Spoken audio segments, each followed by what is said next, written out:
respect. Let us move on. We're going to look at cross-cultural and remote communication. Cross-cultural and remote communication.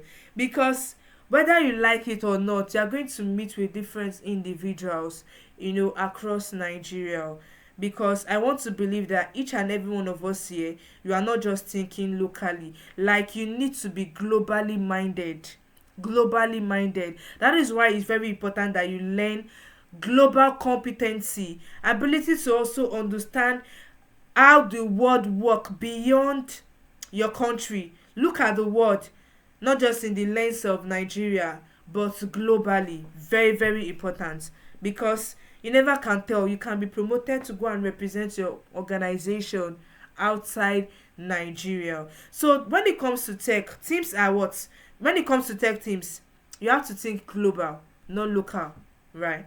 So you might work with somebody in India or the USA and Nigeria on the same project. That means being culturally sensitive.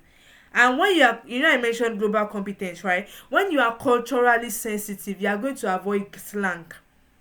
I don't know, sometimes you might come across some tweets where some individuals, Nigeria working abroad, they will share some of their experience when they say some certain language or say some certain slang abroad, and everybody's just looking at them like, what's this? I don't understand what you're saying. So you need to avoid slang and respect every individual.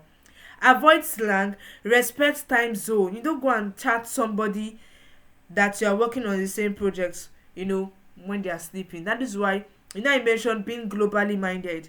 Learn about other individuals, the individual you are working with, their country. Learn about their time zone, so that you'll be able to respect their time zone and you communicate with them at the appropriate time. You need to also double check understanding, because there are some individuals, if you joke with them, they find it very offensive. So don't joke with somebody that you know that it's just go the wrong way in them, and they feel that, oh, this person is actually very disrespectful. But maybe if you do it to your fellow Nigerian, they might find it not offensive. So it's very important that when you are working with individuals that are of different race, country, like, pay attention to what they are going to like and what they're going to like. Just know their do's and don'ts, so that you don't cross your boundaries. So when it comes to remote communication, this means being intentional. Confirm decision in writing and keep your message very, very clear.